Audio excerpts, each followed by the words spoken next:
Hi, and welcome to another episode of the Simply Connected podcast, your go-to spot for discovering new connections. On this week's episode, we talked to Tracy, and it was a conversation I was really excited to have. With Tracy, we talk all about her career progression and what it's like being a woman in leadership. We talk about Algonquin College and her family's connection with it. We talk about the power of a simple thank you, not only in the workplace, but in the everyday world. And we talk about lifelong friendships, some friendships Tracy's had almost her entire life. It's a great episode, and I can't wait for you to check it out.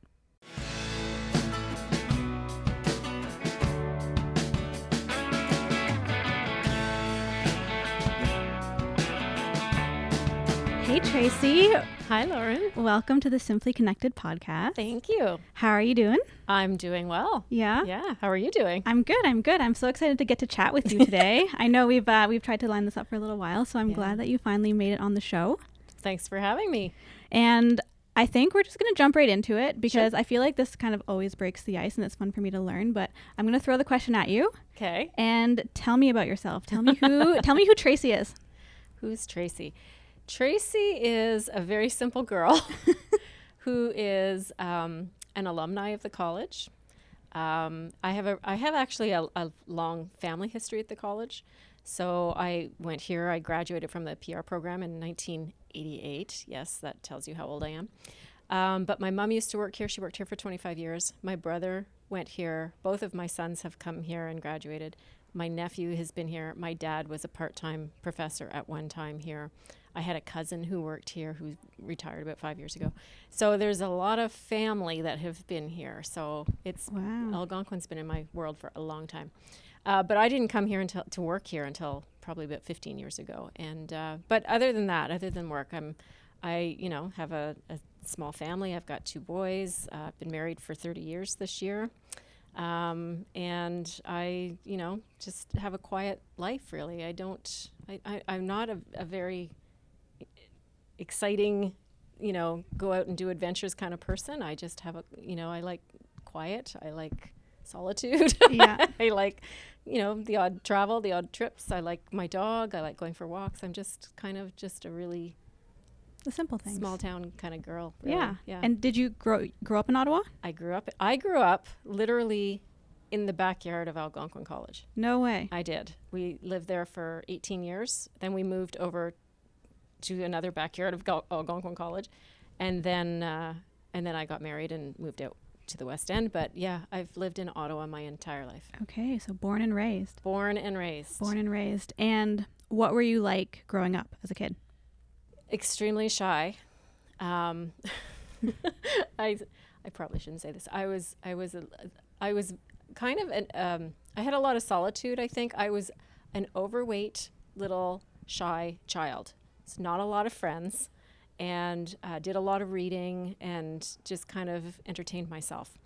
And my mother tells me stories. She put me in swimming and skating and this and that, trying to get me out of my shyness. I don't know if it worked, but here I am. I do stuff, but I am absolutely an introvert.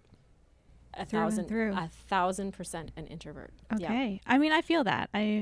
People don't believe me when I say it, but I'm an introvert too. Yeah. And there's just something, I do enjoy group settings and social things, but I feel like most solid when I'm home alone and just doing my own thing. I feel you. Yeah, I'm the exact same way. And I do find when I do go to events or gatherings or whatever, I put on that persona and I get out there and I do what I have to do. But then at the end of the night, I'm exhausted and I can't make another decision. I can't make conversation. When I get home, I'm done. Yeah, you're like, don't talk to me. Mm-hmm. Battery's depleted. Yep. Need to plug in. Yep.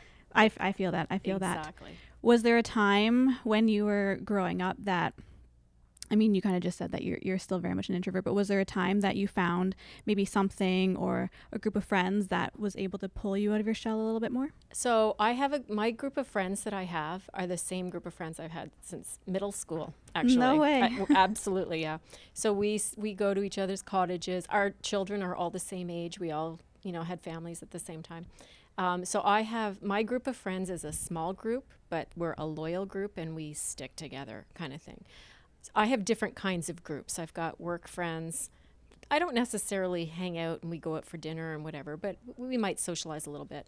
Then I have my kind of personal friends, and then there's my husband's friends, and there's different kinds of friends I have. But I have a small group, but we're all very loyal to each other, and we check in quite frequently with each other. Oh, well, it's good to have. Yeah. And to be able to lean on them, and I always find it so fascinating when people carry those same pockets of friends with them from a young age through their life, because you get to see them through so many stages of their life, and they get to see you. Yeah. And so when you reflect back on that, like, it's only them who have the stories of what you were like at 16 and the mischief that you got into. And I would be afraid to ask them, so what was 16-year-old Tracy like? Because they'd be pretty brutally honest. But it is interesting to look back now and see, because these particular friends I've known them since grade 6. So we grew up. We just went to a celebration of life for one of my friend's mom. She just passed. She was 92. Great long life, wonderful lady. But she, we're now going to each other's funerals. Yeah, which is crazy. But we're pretty close. Close. And you see all those stages of life pass, and you're at that celebration of life stage for parents of parents, but then you also, like you said, you get to see your kids grow up and their bonds form, and hopefully they carry those friendships with them as they grow. And one of my kids actually works with one of my other friends' kids. They work together. Oh my gosh. Which is kind of fun. Yeah. Do any of those friends that you know, have any of them worked here with you, and like have those boundaries crossed? Yeah, like, no, we keep it very separate. Yeah. Okay. One's a lawyer, she's a defense lawyer, and the other one is just retired. She was a kindergarten school teacher. Oh wow. So very different kind of careers for sure. Okay. And you said you have siblings? I have one sibling. One sibling. My brother. He's older than me. Yeah, 5 older years than you. Older. What was that relationship like growing up? Yeah, we hated each other. We couldn't be in the same room together. I think that's typical of siblings. I don't know. But I think that it was the age gap, and he was How a big boy. is the age I was gap? a girl. 5 years. Okay. He was older and much more outgoing, very sports oriented, a jock, all that. He was the captain of the hockey team here when there was a hockey team. Okay. And he had all these cool friends, and I would have loved to have, hung out, but I was the young fat sister. Nobody wanted to hang out with me. But that all changed when I moved out when I moved out when I was 18, I think, and around 2022 is kind of when, I don't know why, but things changed, and now we're quite close. Yeah, I feel like my sister and I were 5 years as well, and I think there's always just that dynamic growing up where you come up together, right? And I think the bond is a little bit different when you're young, and you can have that make believe and play, and you're just siblings. But then when one of you hits that preteen phase, there's just like, you're all of a sudden polar opposites, and maybe not for everybody, but for most people. And then you start to find your way back, hopefully, into your early 20s, maybe late teens. Yeah, my kids are 2 years apart, and they were very close growing up. And then there was a little bit of not being quite so close, and now they're quite close again. Like, they hang out, they go to the gym together. It's like a built-in friend. Yeah, it is. It's nice to see, actually. Okay, and then so you said you moved out around 18. Yeah. Did you go into post-secondary? Yeah, I came here. You came here. I came here. I took the PR program, and it was a 2-year program back in the day. And my building, which was E-building back in the day, not this same E-building, it is now the parking lot that's out in the back. No, so the building's gone. Yeah. It was a small building. We shared it with the police and public safety, or something along those lines, justice and something. Okay. But because I remember it. I remember the other class, and it was all these big hulking guys that were doing justice stuff. I don't know what they were doing, but anyway, we shared the building. Yeah. Okay. I want to circle back to that because I want to get your take on the changes that you've seen here over the years. But walk me through. So you graduate from PR. Yeah. What comes next? So I graduated from PR, and then I actually worked here for 6 months, just for someone who was going on a mat leave. And because my mom worked here, and they were looking for someone, they said, well, my daughter just graduated, whatever. Anyway, so I worked here for 6 months. Then that contract came to an end, and I had to figure out, okay, now what do I do?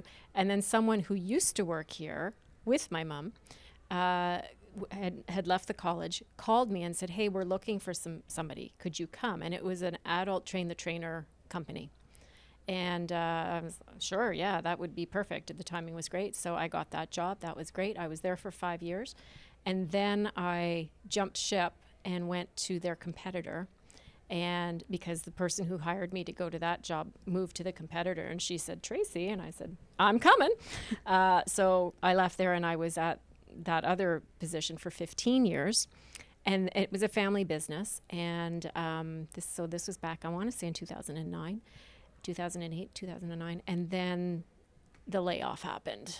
That was rough, and I knew I wasn't family, so I knew I would be affected. And then I had a career coach, and he said, "Well, where do you want to work?" I said, "Is that an option? Like, what is this? Is weird." He said, "No, this is an opportunity. Where do you want to work, and we can, do our best to do that." So I said, "Well, I used to work at Algonquin. That was kind of fun. So maybe we should check that out." So lo and behold, 6 months later, I started part-time, and then eventually moved into a full-time role, and then moved, to where I am today. You are now. Yeah. Wow. And so when you came back here, was there any family still here? That's a great question. No, I think my mom had retired.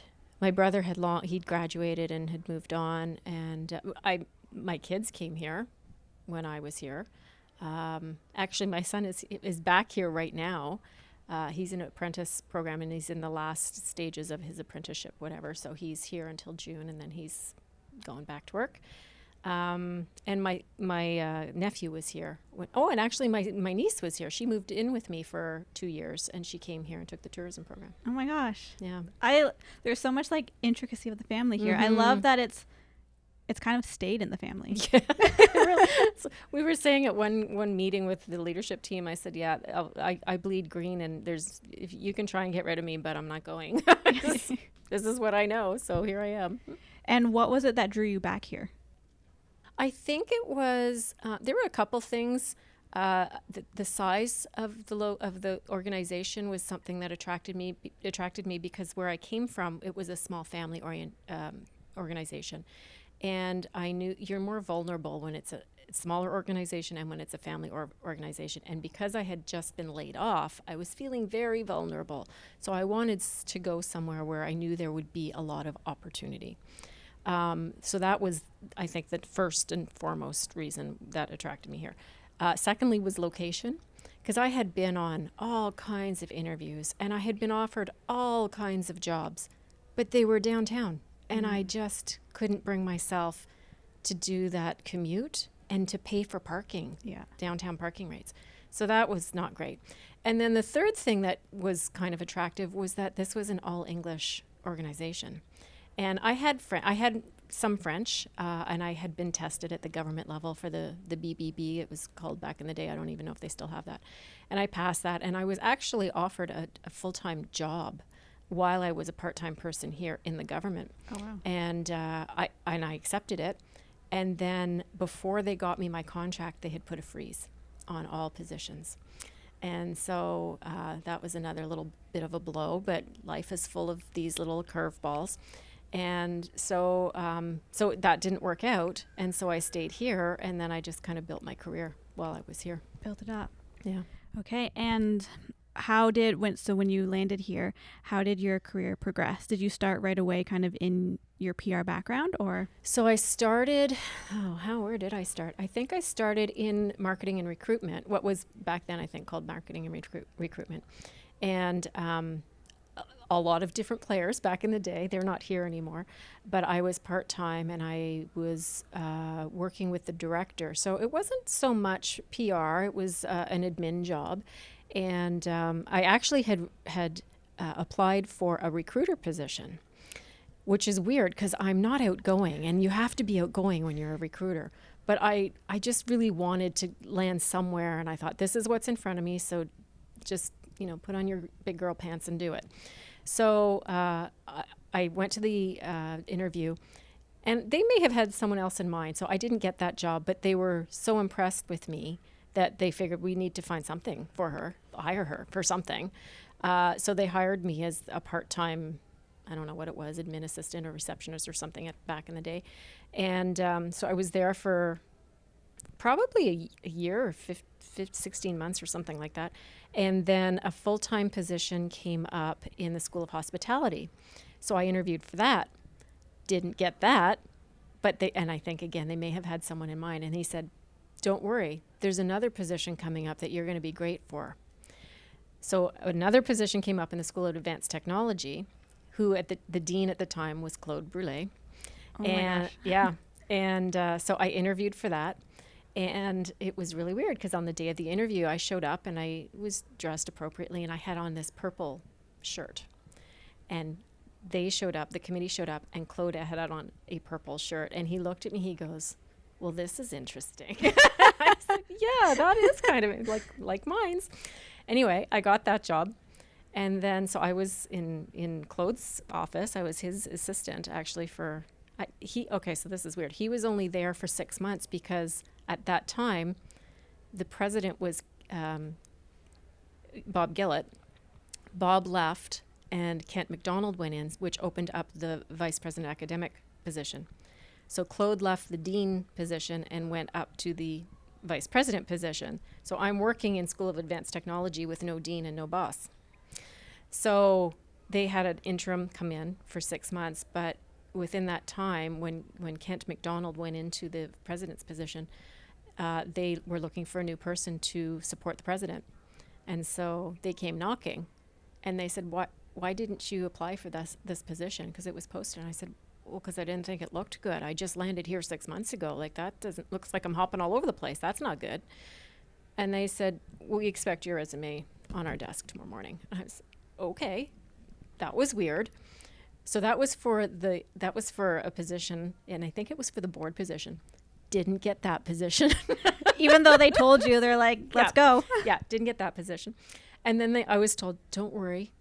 I think we've got something else that would be more suitable. And then the position that direct with the president line was opened up. And I interviewed for that, and I got that. And I've been there ever since, and I've just kind of progressed from there. And then when Kent left and Cheryl came in, Cheryl Jensen, I worked closely with her. And then she saw what I was capable of and what I was doing and how I was leading certain things. And she appointed me as director of the office. And then I think I went away for vacation one time, and I came back, and she said, well, congratulations, you've got communications under your portfolio. And I said, what? Say what? And anyway, things just kind of added on from there. So yeah, the portfolio grew. Oh my gosh. And then Claude came back. Or like moved over. Moved over, yeah, he did. So I'm with Claude again. Wow. Yeah. Since the purple shirt. It's since the purple shirt. So it's a weird circle, but that happens. And what would you say your synergy with Claude is like? Oh, well, I think we're pretty close. We can read each other. Claude is a funny guy, though. He's ex-military, so he's got a great poker face. You will never know what that man's thinking. As much as you want to try, you'll never know. So it's just learning his style, learning to kind of figure out what he might be asking for, how he works, how he thinks, and then trying to stay one step ahead. I'm not always successful, though. And with the other presidents I worked with, I had them figured out pretty quickly. And he's taken a little longer. Even though I worked with him before, he's taken a little longer for me to figure out. But I think I've got it. And we work pretty well together. And I'm able to, be usually, hopefully, one step ahead of him. Yeah. And so you got your new job, you got communications. When did BOG and the board events of come under governors? you? So that's a great question. I think at the time it was when Cheryl was here, and she did not want a large team reporting to her. And so she didn't want the board person. She didn't want her own EA. She didn't want government relations. She didn't want all of those. She had, I think, 6 VPs at the time. She didn't want a larger team that she would have to supervise and oversee and all that kind of business. So they were just, here you go, Tracy, you're doing it now. Okay. Good luck. Yeah, pretty much. How would you say, so taking on all those responsibilities, how would you say your leadership style has evolved? Well, it's evolved over many, many years, even before I came here, because I oversaw operations at my previous employer, and found it's interesting. Different organizations have different styles. Different leaders have different styles, and you make mistakes. You make a lot of mistakes when you're first going out, but you learn, and you go to training, and you read books, and you see TED Talks, and you learn as you go, and I'm much more, I think before I used to be very directive, and I'm not like that at all anymore. I would say I'm more consultative and collaborative now. I'm a little bit more, I'm a little softer. I'm a little more personal. Like if there's something, it used to be I was pretty much like a soldier, like, okay, we got to get things done. Let's go. Someone died. Okay, get over it. We got a report to do, kind of thing, which was terrible that had happened. But I feel back like in the day, to a certain extent too, like you said back in the day, like that's kind of ingrained in how like a leader is supposed to look. A little bit. Until you develop kind of your own. Well, and it's hard when you're a woman too, because you different styles, you can be attributed differently. Like and they say this all the time. Well, if you're assertive, you're pushy, or you're bitchy, or if you're not assertive enough, you're wishy-washy. You just you have to find that right balance and walk the line just the right way. And you just, you have to work with your team and figure out your team and what works for them. Some people need more, they want more direction. Like, just tell me what to do. I don't want to think, just tell me what I have to do. And other people want a little bit more latitude and have a little bit more space to work and think and figure things out, and that's okay too. So it's kind of, your leadership style depends on your team, and it will be different for each. It could be for each person on your team. You don't generally do a whole, like, just a broad brush stroke of the whole team is going to be, I'm going to lead them this way. Well, especially when you're leading different personalities too. Very different personalities. Yeah. How would you say, you just touched on it a little bit, but being kind of a woman at the top, looking at our... Go on now. You are. There are a number of women or females at the leadership level, which is great to see in a corporation this big or an organization this big. What would you say has been your biggest struggle as a woman or a female at the top? I think for any woman, for me, it's always respect. I find that, and that could just be my personal insecurity. Like, are they gonna think I'm doing a good job, and how are they gonna judge me, or are they gonna think I'm an idiot, or I'm making stupid decisions, or whatever. So it's kind of building up my own confidence that no, I'm okay. I'm doing the right thing, and respect comes with time. Like, that, you can't just walk into a room and instantly win respect. You have to earn it. And trust, that's another thing too. So I've grown, I think. That was the hardest thing to get over, that, okay, I might not have their respect right now, but I will get it. It'll come. It'll take some time, but it'll come. I think too, I don't know if you feel this way, but I feel like being a woman, almost in any industry or area, there's a imposter syndrome that comes with it, and you kind of question whether you deserve to be there. Yes. And I feel like it's finding that balance. And so with you building your confidence in your role, and as you grew in it, what would you tell, say, the next person coming up? What would you tell them? Well, and I've told a lot of people this, sometimes you just have to fake it till you make it. Sometimes you just have to. And there's many times someone will say, oh, where did you hear that? Or where did that come from? And I said, oh, that came from MSU. And they're thinking, what school? Whoa, that's an interesting. What school is MSU? And I said, make shit up. I don't know. I don't know the answer. I'm making shit up right now. I just don't know. But it's plausible. But if you own it too. You got to own it. Yeah. And I'm not going to be crazy and make up like ridiculous things, but plausible kind of information. Then, okay, we're going to go with that. Has there been someone on your journey to where you are now that you viewed as a mentor? I like to ask this question because I feel like it can come in two parts. Has there been someone who's mentored you or that you look up to? And two-parter, has there been someone in your life who has changed the trajectory of your life and they don't know it? Well, they don't know it. That's interesting. So I would say I have the same answer for both, except for that they don't know it. It's Cheryl Jensen, so the previous president. I don't know what happened when she came in, but it was like we were sisters in a previous lifetime or something. We just had a connection from the moment I met her. It was weird.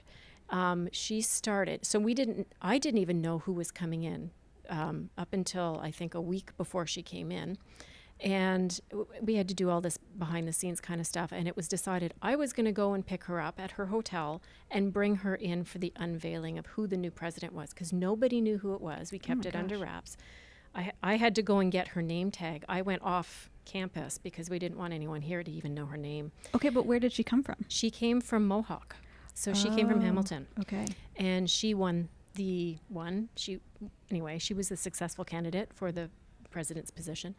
And she and her husband came, and I picked them up at the hotel, and she was this little tiny she'd say she was 5'4", but she was really like 5'2" if she was in heels kind of thing. She was a little tiny thing, and her husband was like 6'2". And it was so odd to see them, but I walked into the hotel downtown, and I kind of looked, and I said, "Cheryl?" And she said, "Tracy?" I said, "Yeah." And we gave each other a hug. And it just felt so natural. And then I brought them here. We went for breakfast, and then we met, I can't remember who the other members of the team were. I think it was Kathy and Susanna at the time. And we had breakfast, and then it was time to come here and do the unveiling. So we came in and we sat down, and I'm positive everybody thought it was her husband who was the new president. Okay. Because he was a male. Yeah. And so when they announced her name, there was a little bit of, oh, well, isn't that interesting? And she was so conscientious of what she said, I wore my green dress because Algonquin green. It was so important. And she was just so excited and so pleased to be here. And because she was from out of town, she had so much work to do to make and forge relationships. So I was her sidekick for everything. We went to Perth together. We went to Pembroke together. We went to events together, and I would help kind of show her who was who and what was what. So I was really her shadow for everything. And she had such a lovely style about her, and she was so genuine and authentic and personable. She had no ego, and I'm not saying that anybody else has an ego, but she was like just anybody off the street. You could talk to her. She'd walk down the halls and, she'd say, "Hi, are you having a good day?" kind of thing. She'd never say, "Oh, I'm the president." She'd just, "Hi, how are you doing? How's your class going?" Wow. And she was just really a lovely person, and anyone would talk to her. Like, she was just so approachable. And I because I was so close to her and was such a shadow, I saw how she led people, and I saw how she managed people and what she did and her thought process for things and how she came to decisions, and I learned a lot from her. Yeah. Yeah. Wow. And I feel like too, when you talk about someone to like that extent, it's really neat to see that you really kind of learn from watching almost, and how she behaved and how she interacted with people. And it's not like she was kind of drilling in on you on how to do things or the approach, but it was just the atmosphere that she created. And she had a mentor that would come in once a month or whatever, and he was lovely. He was a former president of St. Francis Xavier, I think. Is that right? Anyway, another college. He was a president. And so I got to see his style too, and the way he talked to people and the way he interacted with people. So I was in such a great position because I was learning so much just by osmosis, really. Yeah. Just by being in the room, I could watch and see how they manage, how they lead, what they're like. It was really, I was so lucky. I was so blessed. Mm-hmm. Do you have like one big takeaway that you took from your time with her when she was here? There's just so many. One big takeaway, I think she was just the way she was so caring, and the way she was just in the moment all the time. And if I came to talk to her, it was her and I, and everything else went away. Didn't matter what was going on, it was her and I. Or if it was her and another a professor or a student or a whatever. She was in the moment all the time. Yeah, present and paying attention. I still struggle with that. I do a lot of multitasking. So there's a lot of times I have to catch myself and say, pay attention. Yeah.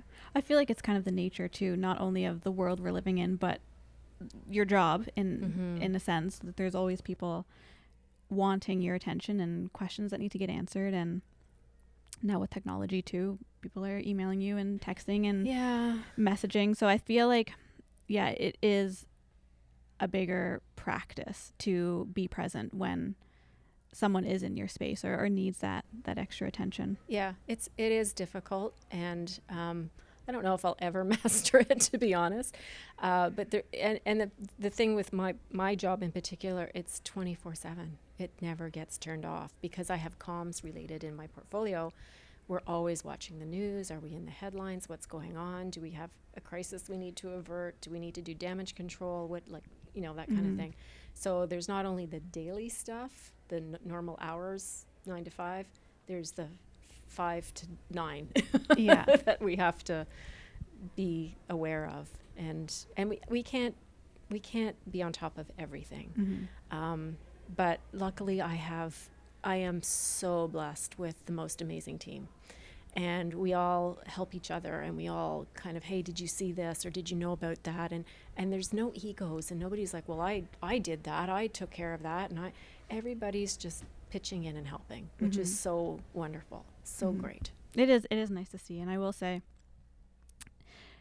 watching that team, or the team in general, from a larger perspective, it's so refreshing to see the amount of thank yous and praise for other people that come out. And it's not, whenever something happens, it's not just a thank you, Tracy. It's a thank you collective. And you don't see that often. And I feel like that team in general has formed a bond, and they do look out for each other, and they do want to be able to support each other and see things through.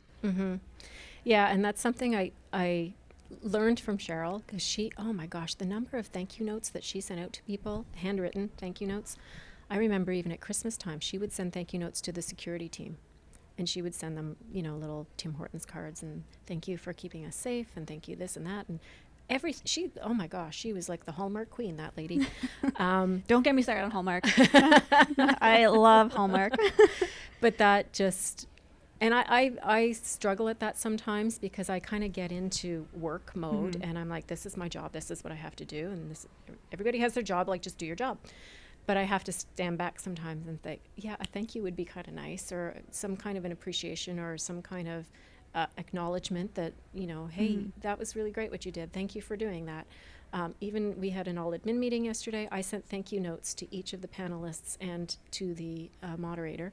And it wasn't long. It was just a quick little email saying, thank you for participating and engaging. And it was really appreciated. And I welcomed your voice and your comments and your thoughts. And it was really great. Yeah. Thank you. And that was it. But everybody else got back to me. It goes a long way, I will say. Just the acknowledgement from someone who sends them, and also someone who receives them. It's not like, even growing up, I didn't need the gold star on the test. I just needed almost like the validation a little bit, just the, hey, I saw that, thank you. And that's, I'm good. I'm the same way. You don't need a whole back and forth. It's just the simple acknowledgement. And I do think it goes so far. And I just read a post recently on LinkedIn, and it was talking about how there was a CEO of a company, and every Friday afternoon they would send out a thank you to their employees, like all employees, cleaning staff, admin, frontline. And it wasn't like we need to do this, we need to fix this. It was just a, hey, thanks for a great week, putting a couple shout outs in there. And the article was long, but just the overall morale of people, how it went up, just seeing this person who's at the top sending a thank you, have a great weekend, appreciate your work, appreciate your efforts. Again, it's not big, it's not flashy, it's just that acknowledgement. And I get reminded of that because one of the other ladies on the executive team, Krista, she's very good at that. She sends out a lot of thank yous and acknowledgements and kudos and whatnot. And sometimes I just get caught up in work and I forget about it. And then she'll remind me, oh, I just bumped into so-and-so and they did such a great job. I sent them a little note. And I'm like, oh, yeah, I got to do that. Yeah. So I will say you're good at catching the birthdays, though, because there could be like, yeah. It was a couple of weekends ago. It was like a random Saturday night. It was a happy birthday, Vicky, or it was Vicky. Someone on the May team. 4th was and Vicky, I was just like, oh, 9 p.m. Saturday night. Happy birthday, Vicky. I try, and because I'm not very good at that, I have to say, and I do rely on Kina a little bit to say, we need to do some fun, and I'm not good at, so just tell me what we have to do, because I'll be there, I'll pay for it, I just can't organize it. I got some other things I've got going on, so give me some ideas. Yeah. So she'll help me out with that. No, I love it. How would you say you touched on how your job is 24/7 in essence? Mm-hmm. It can't always be 24/7. You'd be surprised. How do you stay grounded? Like, how do you take time for yourself? Yeah, I need to work on that. And it's funny, I was so grateful to get to where I am that you always want to prove yourself. And I think that's just part of my personality. And I work with a lot of type A personalities. You're always trying to improve and, go that extra mile and do better and whatever. So you just kind of are always doing that. And then when someone points it out and they say, hey, you're not going to get a trophy for working the hardest at the end of your life, like lighten up a little bit. And I'm like, right. Yeah, I should do that. I need to lighten up. And then, so you stop and you're like, I don't know how to do that. And I'm not very good at it. I like to go for a walk in nature. I like to be with my dog. I like to listen to the birds and listen to the wind or listen to the water and just be by myself. That's how I re-energize, is to be by myself, which makes me sound a little psychotic, and that's not what I mean.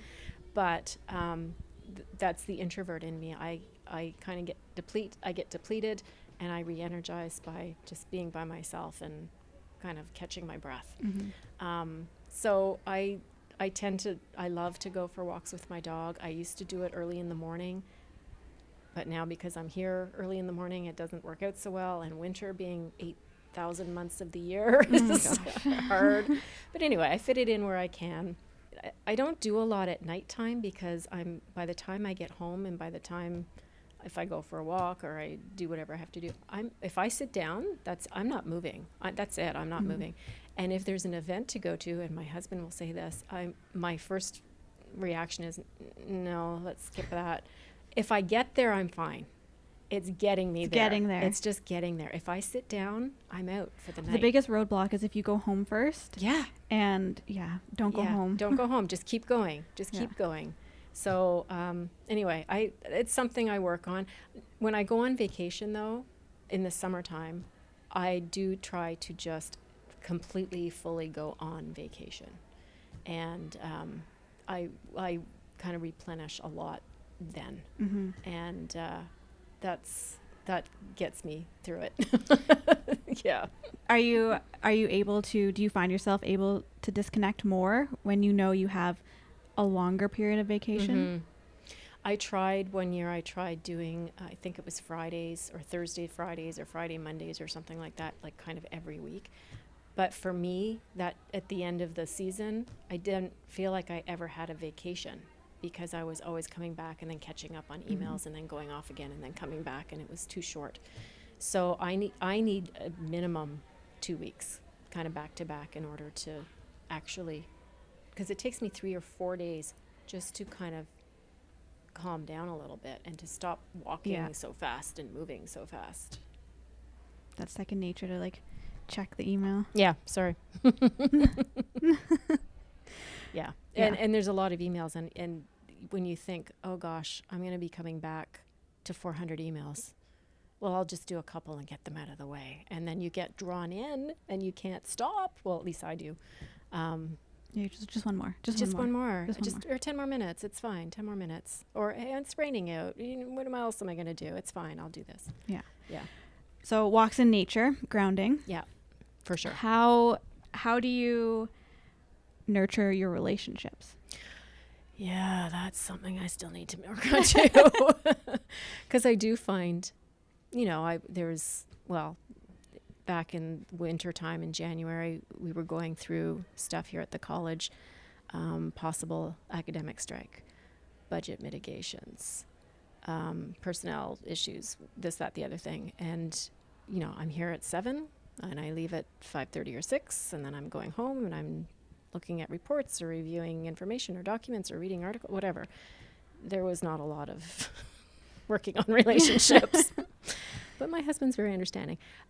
So, I do try on weekends to, and I've only started recently doing this, is let's do something. Let's make a plan. Let's go somewhere. Let's have a date night. Imagine that. Whatever I've been doing has been working, because if I'm still married for 30 years, I think I'm doing okay. But, there's ups and downs, and sometimes I need time. Sometimes my family needs time away from me. Like, no, that's not going to work. Let's do something else. But for event like birthdays and anniversaries and things like that, we always get together as a family. And if there's a crisis of some kind, we come together as a family.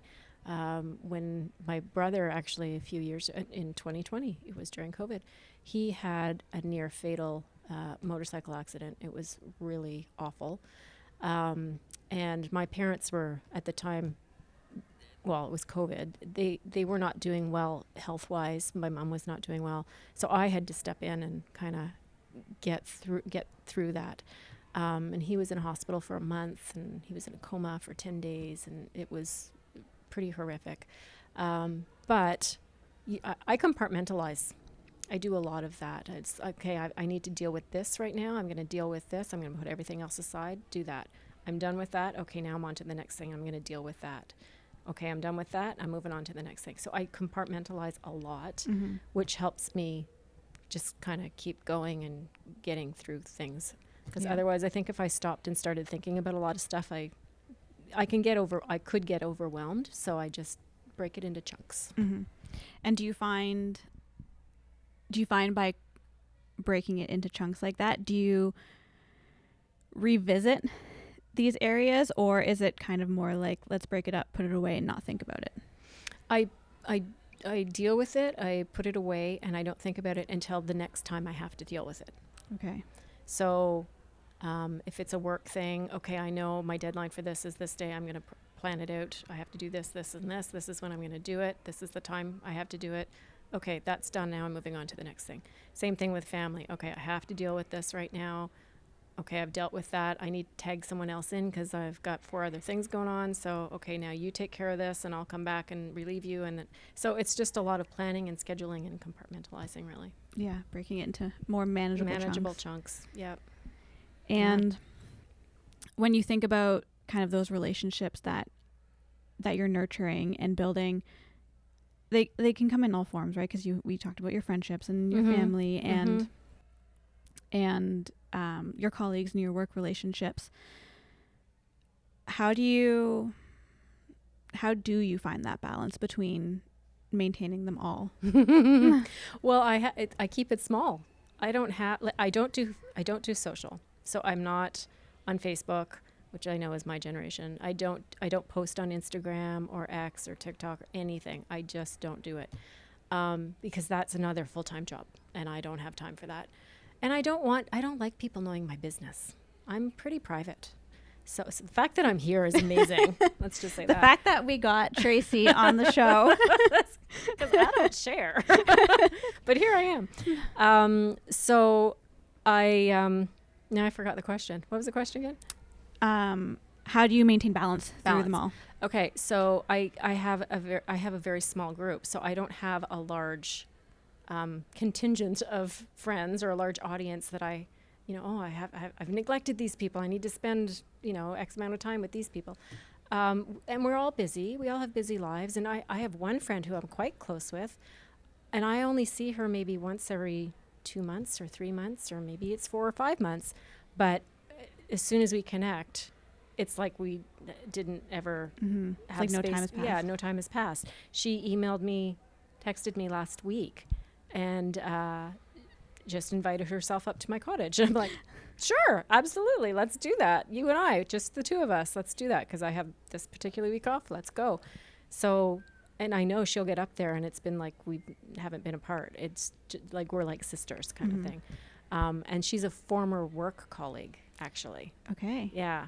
So there's like a little bit of crossover. Very different dynamic with different people. Yeah. So I just, and the other two friends I've known since middle school, we kind of live close to each other. So if something comes up, if there's a crisis, we kind of text each other. Or if it's just been a while, we'll say, hey, we need a dinner. We haven't had a dinner in a while. Let's get together. Or, hey, let's, go away for a weekend or whatever, all of us. And so we just figure it out. It just depends, kind of. Summer gets a little bit more hairy just because the weather's great and everybody wants to get together in the summer. And in the winter, you tend to hibernate a little bit more. So I feel like as soon as May rolls around, those summer weekends. Yeah, I know. Booked. You're booking it. Yeah. And then people are asking, and I'm like, guys, I'm really not that bougie. I just, like, my summer weekends fill. Like, if you want me, you need to book me early. Yeah, I know. Well, even we were supposed to have friends up to the cottage this weekend. I said, guys, the weather is awful. Like, let's just reschedule. And they said, okay, but what's the waiting list like? I said, there's no waiting list. I'm not that popular. It's fine. Do you like to host, though? You're quiet. You're an introvert. You're quiet. Yeah. But do you like to host? I don't mind hosting, although I think my family would say that I kind of get uptight about it and get stressed, and because my husband and I have very different ideas about how to host. If I'm hosting, I want, when people show up, I want everything to be done so that we can just kind of sit down and relax. Whereas my husband, I'll say, okay, well, people are going to be here in an hour. He's like, okay, got it. And he'll start, I don't know, painting the shed or something weird. I'm like, what are you doing? We've got this to do and that to do. He said, yeah, people are coming over. I just got to fix this little thing. I'm like, now's not the time to do that. So we plan and talk it out in advance so that we can figure it out. So do I like hosting? I like hosting. I like hosting people I know. Okay. But that's because when I know them, I can make it a little bit more casual, and I don't have to be quite so formal, and I don't have to be, on. Yeah. I can just relax a little bit. Okay. Oh, I feel like I could pick your brain all day, but we're almost out of time. So I'm going to finish with a couple more questions just because I want to. It's your show. You can do that. Yeah, I can go for 2 hours if I wanted to. I won't keep you here that long. So staying on the kind of the topic of those pockets with like your colleagues and then your family and your friends, has there been, I'm always curious to know like the sway people have on other people's lives. Has there ever been a situation or a topic that has come up in either of these pockets that has changed your perspective on something? Because I feel like people in general, but sometimes people who are a little more introverted are more susceptible to those outside noises and opinions. And I'm pretty opinionated. Yeah. And stubborn. I'm pretty stubborn. Yeah. I'm just trying to think. And it's interesting. My friend who's a lawyer, it's so funny. She's a lawyer and she's a crackerjack in the courtroom, but get her out of the courtroom, she's a little bit more soft. And not meek, but just softer, and she doesn't want to cause a fuss, and she's trying to make everybody happy. And I'm like looking at her like, you put people in jail. What are you doing? Because I'm very almost forceful. I'm the most forceful one out of the group. Okay. And they really take crack. They have a lot of jokes about that. But anyway, so I'm just trying to think if there's anything that's really swayed me. Usually I stick to my guns usually. And I can be very quiet because I'm listening and I'm not maybe participating, but I'm formulating and thinking, and I can come up with my own kind of thoughts, ideas, position, whatever you want to call it. And I pretty much, I don't think I get swayed very often. No. I don't think so. Okay. No. If I'm saying something, I'm sticking to it. Yeah. Yeah. I'm curious because you just said it, and it's funny, from someone who is a listener. Where does your thought pattern go when, say, you're in a meeting, or even think back to like growing up when you were that listener, when everyone around you is talking and sharing their opinions and voicing their concerns, and you're generating yours? Do you share it or do you hold it in? I hold it. Yeah. I always hold. And what were the thoughts that go on there? Because I do the same thing. I listen all the time, and unless I'm called on, exactly, I won't say it. And there are times, it depends who's in the room. In meetings, I don't know if this is politically correct, but I know my station, I know my position. So I know, depending on what meeting I am at or in, it's not really for me to say. Unless they ask me directly, it's not for me to say. I can form my own thoughts, my own opinions, but I'll keep that to myself. I might have a private conversation after with someone, but I don't need to throw a wrench into anything. So I tend to do a lot more, but that's because I'm an introvert, I think. I kind of keep things. And Is there an inner dialogue? Oh, yeah. Yeah. Oh, I sound like a crazy person in there. And I will go through, okay, well, if I said this, they could say that, or if I make that decision, this could be the consequence. And I'm constantly saying this to my kids, like, think about the consequences. Every action you take, there's a consequence. So make smart choices. And every time they leave the house, I love you, make smart choices. Every time. They know Because it. I just can't stand making stupid choices. And there's a lot less of common sense out there today, I feel like. Yep. So, yeah. So I do have a lot of internal dialogue, and but there's, certain people that you confide in, and you can talk these things out with people and say, did you hear that? Did I hear that right? Is that what was going on? And why would we do that? And that makes no sense to me. That's just crazy. And, they might say, yeah, you're right. Or no, well, did you think about this? And I'm like, okay, all right, that's valid. All right, I take your point. So how many times have you been in a situation and then walked away from it and been like, oh, damn, I should have said that? Oh, probably many times. More so when I was younger, though. Okay. More so when I was younger, not so much anymore. I think the older you get, the less vulnerable you feel. Like you just feel more confident. Mm-hmm. So I don't do that quite so much. I speak my mind generally. Okay. Well, good to know that. Good to know. It's coming. I think you know that. It's coming. Though. You know that. I feel like I know it. Do I trust it? Probably not. Yeah. With time. Yeah. Okay. Two more. Okay. Two more. Sure. Has there... I probably yes, because everyone has one. Has there ever been a situation where you've had to learn something the hard way? Oh my God, all the time. Oh my God, is there a standout? Oh, probably. If I had to learn, and I learned something the hard way. Whether external factors or a decision you made. Probably just treating people and how you treat them and how that can come back to you, and what's important and maybe what's not so important. And just, I don't have a specific example, but just in general, yeah, it's that lesson that you learned, treat others how you want to be treated. I feel like you just plucked that from my brain, because you tell your kids, make smart choices. Every time I left the house, my dad would be like, treat others the way you want to be treated. Yeah. And it's just in my head. Yeah. And it's so funny because I don't know what happened, but my kids are very different personality-wise. They grew up in the same house.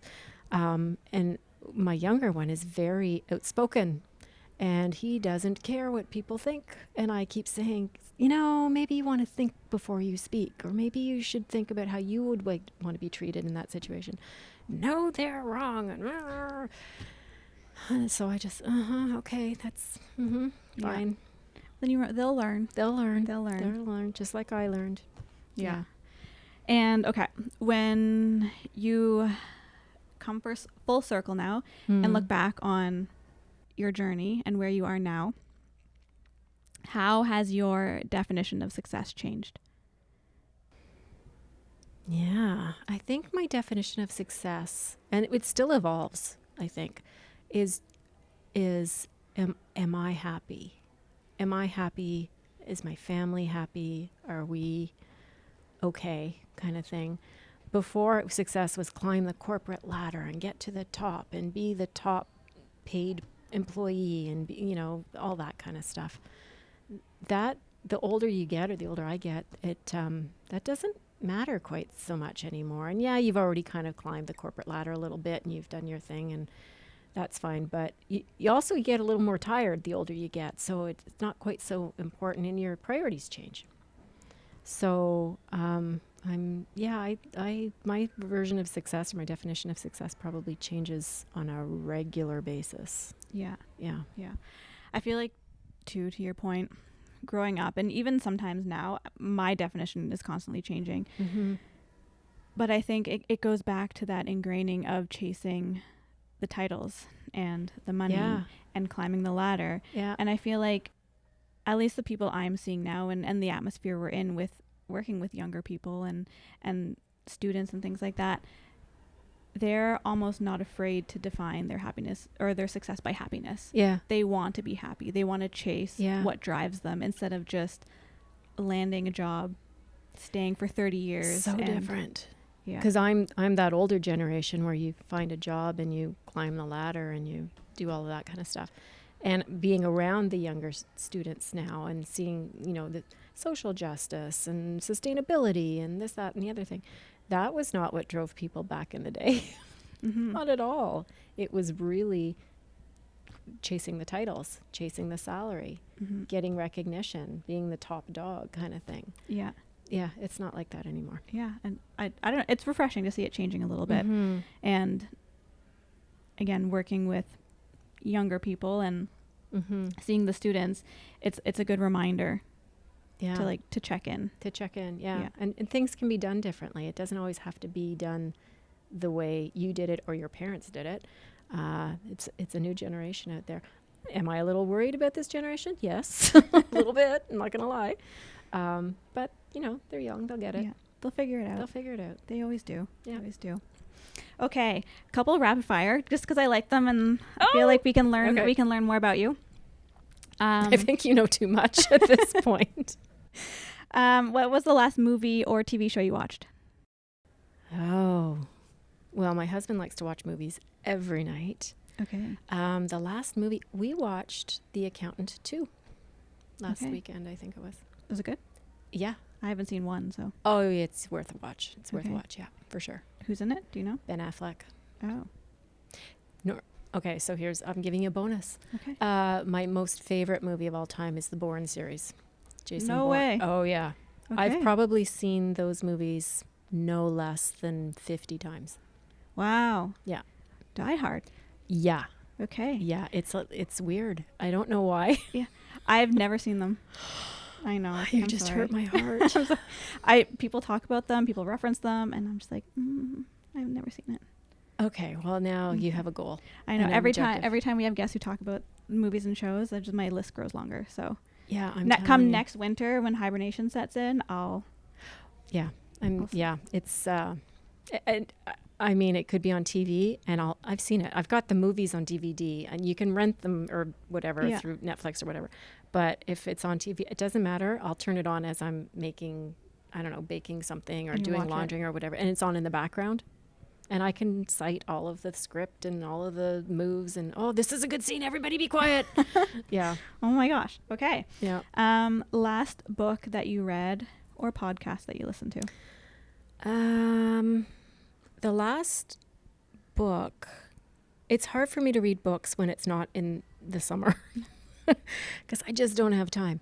And the last book I almost read was Sudden Impact by Jamie Bramberger.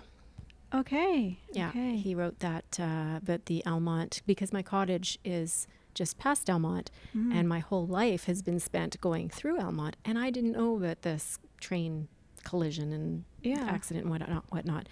And Jamie was a huge historian, and he wrote this book, and I said to him, I need a copy of that book. So he got me he signed it, and I have a copy at the cottage. Oh, no way. Yeah. That's awesome. Yeah. Okay. Which one do I want to ask you? I've changed them up a little bit, so these are new for me too. Okay. What is something you're still trying to figure out? Motherhood. My kids are 25 and 26, 28, and I'm still trying to figure that one out. What am I still trying to figure out? What I want to do when I grow up. Yeah. Is bizarre because I'm old. So, yeah, if I had to do it all over again, would I do this? Probably not. Do you think there's going to be something after this? I don't know. I'm tired. So I look forward to eventually having some kind of a retirement plan where I'm not punching the clock and, beaten to someone else's drum and that kind of thing. I can do my own thing. What that will be, I don't know yet, because I don't have a lot of time for my own hobbies right now. I used to, if I had the opportunity to do anything I wanted to do, I probably would have been an author because I loved reading. I could read books. I would go on vacation for a week and I would read 9 books, and stupid books, just thoughtless books. But it's quiet, it's solitude. I'm in someone else's world. It's fun, whatever. I loved it. So I thought I could be an editor or I could be an author or something like that. You still could. Sure, yeah, I could. But I just don't have time to dedicate to it right now. Okay. I also wanted to, what I keep saying when I retire, I'm going to take up the piano because I was quite I've played the flute, I've played the piano, I've played the guitar, I've done all kinds of things. But I just don't have time because you got to practice. When you do those things, you got to practice. I don't have time. Okay. So you have a lot of things to do. I have a lot of things to do. Retirement does come. Yeah. Sure. Yeah. Okay. Well, I'll say when I finish my novel, the next great Canadian novel, you can read it. Okay. You can edit it. Thank you. Okay. Sure. Just stack that on your list. Of course. Absolutely. Okay. Yeah. Favorite food? Oh, favorite food. That's a great question. What is my favorite food or meal? Yeah, food is not a thing for me. No? I eat when I'm bored, which is terrible. And it drives my husband crazy. I like bland food. I don't have spicy or anything. So But you bake? I do bake. Do you have a favorite baked item? I bake all kinds of stuff, like cookies and cakes and loaves and squares and stuff. So I like all of it. Okay. I like sweets. I have a sweet tooth. It's terrible. Sweet or savory? Sweet. Okay. All the time sweet. Yeah. Okay. Yeah. If you could have dinner with one person, living or dead, who would it be? Interesting. Who would it be? Well, if I could do it with my mom one more time, that would be kind of great. Yeah. And she hasn't been gone that long, but if I think of someone famous, I always wondered what it would be like to be royalty. Maybe like Princess Diana or something, and just really get the details on whatever happened there. I would be starstruck, though. I wouldn't be very good at it because I'm an introvert, so... Meeting celebrities, can't say I've met many, but the ones I have met, I am a blubbering, I don't know what to say to them. Yeah. And everyone's just just act normal. I'm like, but how? How do you act normal? I know. And they are normal people. Yeah. So, and they just talk to you like you're normal, but here I am being like, oh my gosh, you're so beautiful. Yeah. But I like having dinner with your mom. Yeah. I mean, if I could, I would. Yeah. And of course. Today's my mom's birthday. And I feel like just time flies so quick. Yeah. And I was talking to my sister this morning, and I don't think it ever changes, and I feel like our losses are pretty close in timelines, but I was saying to her, as there's still moments nearly every day where I think I'm gonna call her, or I can just swing by the house and talk to her, and it's like if I wait patiently enough, she'll be ready to see me, and then I'm like, oh no, she won't be. I talk to my mom every day. Yeah. Every single day, in my head, out loud when I'm alone, because people think I'm weird, but I talk to her every single day. Yeah. Tell her what's going on, or I don't know, ask her to watch out for me or the kids or whatever. And I talk every single day. Yeah. See, I haven't, I probably could, I probably should, but I do notice her throughout the days when we've had clouds here for weeks, and the sun came out briefly for an hour. I think it was Tuesday morning because I was on the way here, and I was just like, oh, hey mom. Yeah. Because the sun came out, and I'm just like, it's moments like that I know that's her. Yeah. I believe in that stuff. The day after my mom's funeral, we were getting up in the morning, and we were lying in bed or whatever, and there was this tapping at my window right above my head, because our bed's up against the window, and it's tap, tap, tap, tap, tap, tap. I thought, what is that thing? What is that noise? And it's tap, tap, tap. And I look out, and there's this little yellow bird tapping at my window. And I said, Steve, my husband, Steve, that's Mom. That's my mom.